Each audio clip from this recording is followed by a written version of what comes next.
Hello guys, this is Gingineer. Welcome back sa ating YouTube channel. So ngayon guys, magsasagot tayo ng 1 to 10 na problem sa work problem, di ba? So start tayo kaagad guys. So first question, a worker can paint a fence in 8 days. At the same rate, how many fences can he paint in 1 day? So ito na guys yung concept ng rate. Okay? So si worker daw is kaya niyang i-paint yung fence niya within 8 days. Okay? So kung andito yung fence niya, sabihin nating kung nakompleto niya na i-fence ito or i-paint ito, total of 100%, di ba? Pero nagagawa niya yan within 8 days. So, kailangan nating hati-hatiin ito ng 8. Okay? 5, 6, 2, 4, 6, 7. So, kulang pa. 8. Ayan. So, kung 8 days niya natatapos i-paint itong buong fence, di per day, meron siyang rate na 1/8. So, 1/8, 1/8, 1/8, 1/8, 1/8, 1/8, 1/8, 1/8. Ayan. So, yun yung concept ng rate, guys. So, parang reciprocal lang sa given na days niya, which is 8, di ba? So, i-reciprocal mo lang, yun na yung rate niya per day. Okay, so tinatanong dito, at the same rate, how many fences can he paint in 1 day? So, in 1 day, guys, ibig sabihin, ito lang. Di ba? So, that is letter C, 1/8. Okay, so next tayo.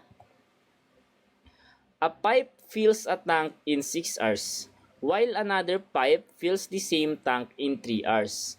How long will it take to fill the tank if both pipes are open together? So, given guys yung rate ni pipe A which is 6 hours, and also another pipe fills the same tank in 3 hours naman. Okay, so magkaiba sila ng rate guys ha. Yung isa 6 hours, yung isa 3 hours. So, how long will it take to fill the tank if both pipes are open? So, it means guys, open together. Ibig sabihin, nagtutulungan sila para mapuno nila yung tank. Okay? So, yung rate nila working together, yung hinahanap natin. 'Di ba? So, meron tayo ditong shortcut. Ayan. Kapag yung rate nila working together ang hinahanap, ang shortcut natin dyan is product over sum. Ayan. So, pag sinabing product, guys, i-multiply mo lang yung mga rates nila. So, applicable lang, guys, itong shortcut natin kapag dalawang tao lang yung given, no? So, 6, yung isa is 3. So, 6 times 3, yun yung product, no? So, pag sum naman, addition naman. So, i-add lang din natin. 6 plus 3. Yan. So, 6 times 3, guys, that is 18 over 6 plus 3, that is 9. So, 18 over 9 or 18 divided by 9, that is 2. And ang unit natin is in hours. So, 2 hours. So, letter B tayo. Okay? So, next problem. A and B can finish a job together in 6 days. A can finish the job alone in 15 days. How many days can B finish the job alone? Ayan. So, given guys yung rate nila working together, no? So, A and B. So, yung rate nila kapag nag-combine sila, nagtulungan sila, natatapos nila yung work nila within 6 days. And kapag si A alone naman, or mag-isa niya lang, yung rate naman ni A, natatapos niya naman yung work niya, well, obviously, mas matagal kasi mag-isa lang siya. Okay? So, 6 days and 15 days. Ngayon, ang tinatanong guys is yung rate ni B alone. So, paano natin isosolve yan? So, meron tayo ditong shortcut ulit. Ayan. So, kapag given guys yung rate nila working together, ang hinahanap is yung isa na lang. Ang shortcut natin dyan, that is product over difference. Okay? So, pag sinabing product, multiply lang natin. 15 times 6. Pag sinabing difference, i-minus natin. 15 minus 6. 15 times 6, guys, that is 90. 15 minus 6, that is 9. Ayan. So, i-divide natin yan. So 9 divided by 9, then dagdag mo na lang yung 0, that is 10. Okay? Or 10 days. So sagot natin dito guys, letter B. Okay, so question number 4 tayo. A pipe fills a pool in 6 hours, while a drain empties it in 12 hours. How long will it take to fill the pool if both are open? Ayan.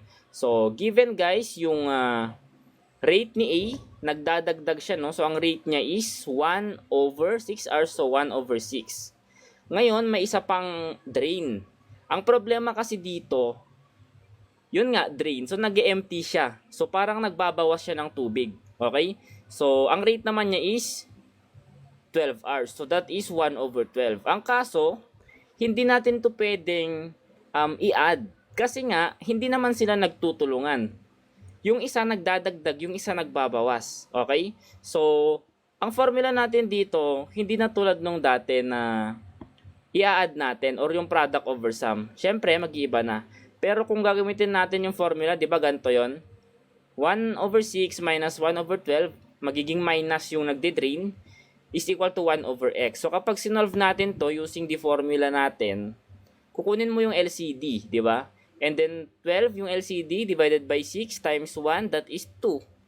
Minus 12 divided by 12, that is 1 times 1, that is 1 pa rin. 12 divided by x, so 12 over x. So 2 minus 1, that is 1, is equal to 12 over x. And itong si x, pwede lang naman ipalit dito kay 1 para ma-isolate si x. So 12 over 1 or equal to 12 hours. Okay? Pero ituturo ko sa inyo guys yung isa pang shortcut. Ayan. So, shortcut natin dito, same lang naman tulad nung kanina, no? Ayan. Pareho lang sila nung shortcut ng hinahanap yung rate nung isa lang. Okay? So, yung idea kasi dito, hindi naman kasi sila, nagtutulungan. Yung isa nagbabawas. Kaya, ang shortcut natin, product over difference pa rin. Di ba? Okay. So, pag sinabing product, guys, multiply natin yung dalawang given, 12 times 6. And difference, 12 minus 6. So, ilan yan? 12 times 6, that is 72 over 12 minus 6, that is 6. Ayan. So, 72 over 6, that is equal to 12 or 12 hours. So, pareho lang sila. Okay? Okay, so question number 5. If 8 workers can complete a project in 15 days, how many days will it take 10 workers to complete the same project? Assuming they work at the same rate. Okay, so work problem to, pero ang solution natin dito is yung ratio. Okay, so ratio siya. Bakit? Kasi given yung dalawang work, given rin yung isang days, and hinahanap natin yung days din. So ang ratio natin dito is work is 2 days. Ayan, so pwede natin gawing fraction yan. So fraction ng work guys, 8 workers over 10 workers. Ayan. Equal to, ito yung trick part dyan guys. Ito tatandaan nyo to Yung 8 workers, natatapos yung project sa loob ng 15 days. How about yung 10 workers? Sa tingin nyo, mas malaking araw ba yung kakailanganin nila or mas mababa? Well, obviously, mas mababa na since mas marami na silang magtatrabaho, di ba? So, this is an inverse proportion problem. Okay? So, inverse guys, ibig sabihin, if i-flip natin yung isang fraction natin. Okay? So, imbis na katapat ni 8 si 15, babalik ta rin natin. Okay? So, nasa baba naman ngayon si 15. Ayan. And yung hinahanap natin, nasa taas na. So, gawin na lang natin siyang variable x. Okay? So, days itong right na fraction natin Right side fraction, yung days, kung ilan yung days na natatapos nila yung project, and yung left side na naman fraction natin yung bilang ng workers. Ayan. So let's solve for the value of x. Cross multiply lang naman. X times 10, that is 10x, is equal to 15 times 8. Ilan yan guys? 15 times 8, 120 ba? 120, di ba? Ayan. And then, divide na lang natin both side ng 10. Para makancel si 10, x na lang yung matitira. So, ang value ng x, guys, that is 120 divided by 10. Cancel zeros, 12 days. Okay?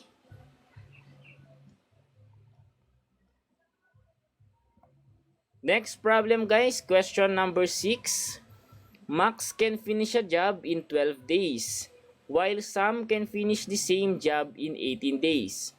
How long will they take to finish the job if they work together? Okay, so ang formula natin dito, kung natatandaan nyo, kung ang hinahanap is yung rate nila working together, ang gagamitin na lang natin, yan, sulat ko shortcut.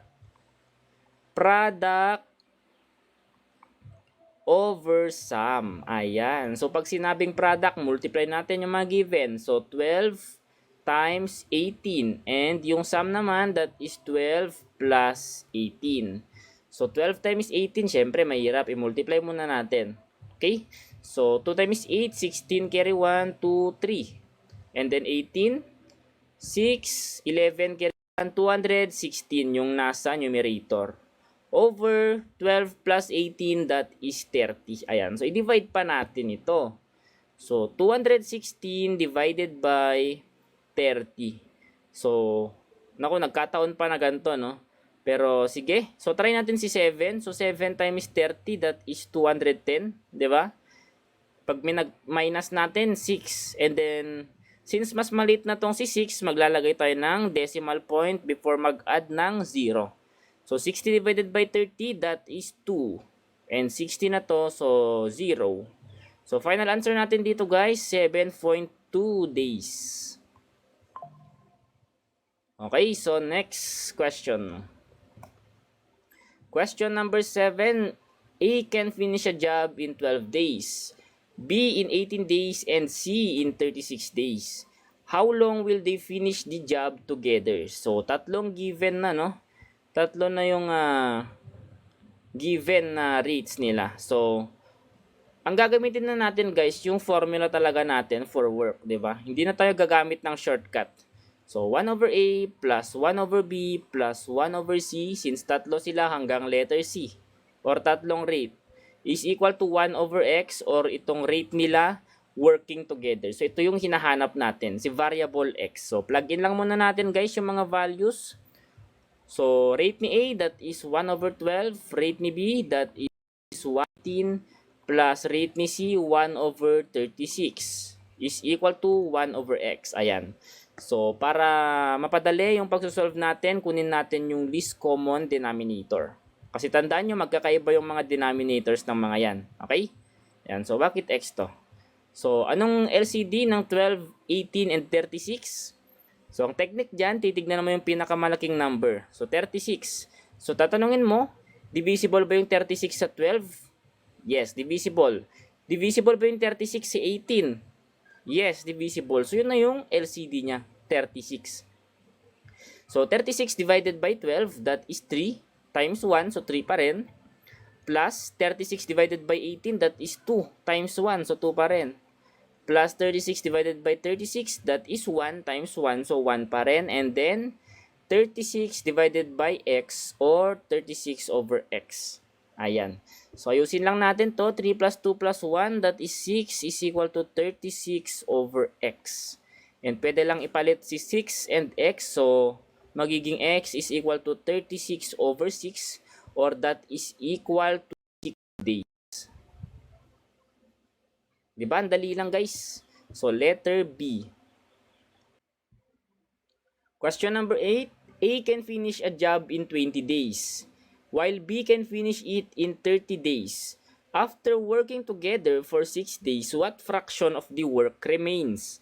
Okay, so mayroon silang rate, no? Yung isa, 1 over 20, kasi 20 days. Yung isa naman, 1 over 30, kasi 30 days. So, nagtrabaho daw sila working together for 6 days. So, i-multiply lang natin to ng 6. Okay? Or simply, palitan na lang natin yung numerator nila ng 6. Kasi kapag dinistribute mo naman itong 6, mapapalitan lang din yung numerator nila. So, Ayan, so 6 over 20 plus 6 over 30. Diba? So, pwede natin itong i-simplify guys. 6 over 20, that is equal to 3 over 10. Plus 6 over 30, equal lang din siya. Kapag dinivide mo ng 6 pareho, equal lang siya sa 1 over 5. Okay? And then, yan. So, ito na yung total na natapos nilang work within 6 days. Diba? So, kailangan natin tong i-add. So, hindi magkapareho yung denominator nila guys. Mas maganda, i-cross multiply na lang. Ayan. So, long method solution pero okay lang. So, 3 times 5, that is 15. Plus 10 times 1, that is 10. Over, multiply naman natin yung denominators. 10 times 5, that is 50. So, that is 15 plus 10 guys, that is 25. Ayan. 25 over 50. Or kapag sinimplify natin guys, that is equal to 1/2. Ayan. So yung 1/2 guys, yan yung cost na nila na work. Na yung fraction. So ilan yun? Kung 1/2 na yung natapos nila, ibig sabihin, kung i-minus mo ng 1 yung 1/2, ibig sabihin, may hindi pa sila natatapos na 1/2 lang din. Diba? So sagot natin dito is 1/2. Pero pag tinignan natin sa choices, walang 1/2 dyan, di ba? Pero kung mapapansin nyo to, 5 over 10. So, same lang sila, di ba? So, hindi lang naka-lowest term. Pero, still 1/2 pa rin to. So, letter D yung sagot. Okay? Question number 9. A can finish a job in 12 days, B in 18 days, and C in 36 days. If they work together, how many days will they take to finish the job? Okay, so parang pareho lang ng concept sa last na question natin, no? So that is 1 over 12 plus 1 over 18 plus 1 over 36. Ang hinahanap natin yung rate nila working, which is yung variable x. Yan. So, ang gagawin natin guys is kunin lang natin yung least common denominator nila. Okay? So, 12, 18, and 36 guys, alam natin na ang LCD nila, that is 36. Diba? So, 36 divided by 12, that is 3 times 1, so 3 pa rin. Plus 36 divided by 18, that is 2 times 1, so 2. Plus 36 divided by 36, that is 1, so 1 is equal to 36 divided by x guys, that is 36 over x. Ayan. So i-add natin to, 3 plus 2 plus 1, that is 6 is equal to 36 over x. So pwede lang natin ipalit si x para ma-isolate si variable x. So magiging 36 over lang, or that is equal to 6 days.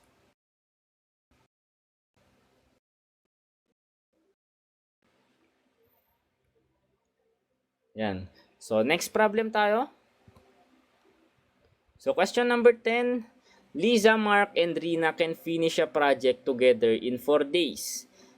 Liza can finish it alone in 8 days and Mark in 12 days. How many days can Rina finish it alone? Ayan. So, nagkaiba na ng hinahanap, no?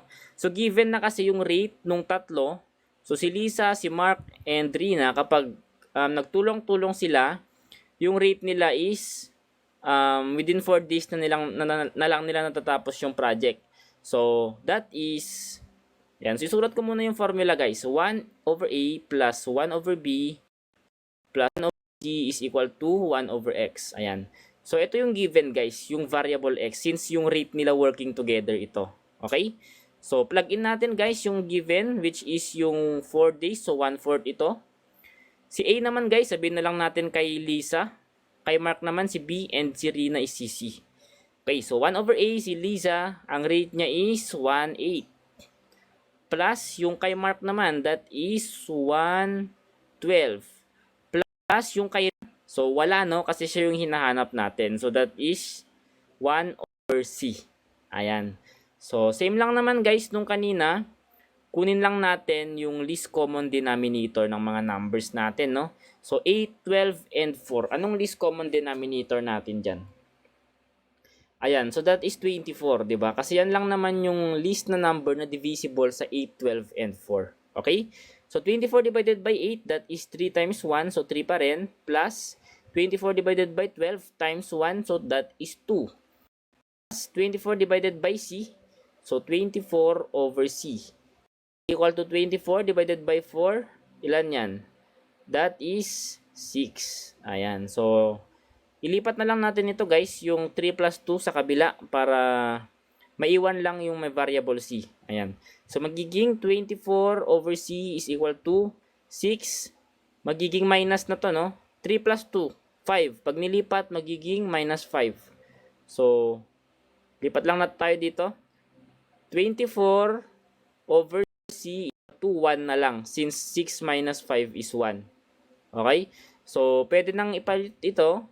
So, magiging C is equal to 24, ayan, 24 over 1 or just equal to 24 days. Okay, so letter C. So, yun lang guys. I hope natuto kayo. And kung gusto niyo pa ng ganitong klaseng content, so subscribe kayo and follow nyo ako sa mga channels ko. So, yun lang. Bye-bye.